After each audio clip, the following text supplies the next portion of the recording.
Anthony Blinken poursuit sa tournée en Europe. Le chef de la diplomatie américaine est à Varsovie, aujourd'hui en Pologne. Hier à Kiev, il a promis de répondre d'urgence aux demandes du gouvernement ukrainien. Un gouvernement qui réclame notamment le droit de pouvoir frapper le territoire russe en profondeur avec des missiles occidentaux. Écoutez.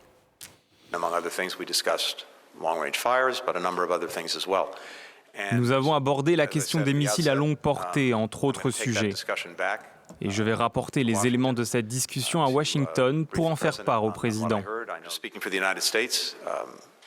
En ce qui concerne les États-Unis, depuis le premier jour, nous nous adaptons aux besoins, aux évolutions sur le champ de bataille.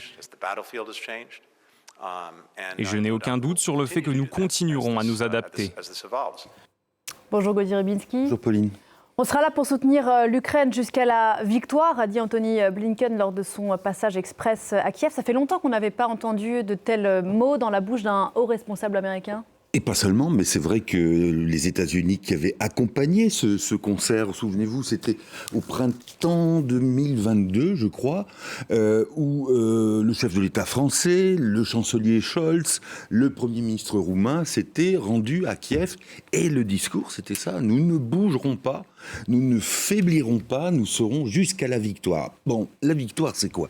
Ça peut pas être une victoire totale militaire sur l'armée russe, mais ça peut être, et c'est ce qu'on commence à entrevoir, une position de force suffisante pour Kiev, de sorte que s'il y a des négociations, et même Zelensky parle de négociations, eh bien l'Ukraine est une position au moins honorable, qu'elle ne soit pas totalement démunie, totalement abandonnée en haillons pour faire face aux exigences russes.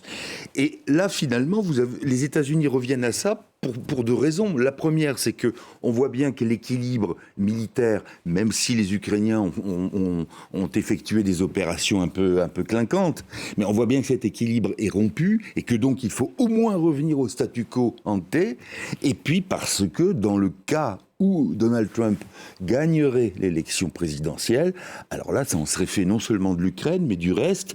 Et d'ailleurs, c'est ce que disait Kamala Harris à Donald Trump au cours du débat, en lui disant « Mais vous vous rendez pas compte ? Parce que si vous êtes au pouvoir, Poutine, lui, arrivera à Kiev et il vous croquera, parce qu'il n'a pas de respect pour vous, alors que vous en avez beaucoup pour lui. » Et c'est ça qui est dans la démarche américaine et qui, du coup, passe par cette question des armes de missiles longue portée. Depuis le début de la guerre, il y a eu beaucoup de lignes rouges qui sont tombées de la part des Occidentaux, des choses qu'ils ont accordées tout en restant sur cette ligne de crête. Est-ce que cette question des missiles à longue portée est une ligne rouge qui s'apprête à tomber à son tour ?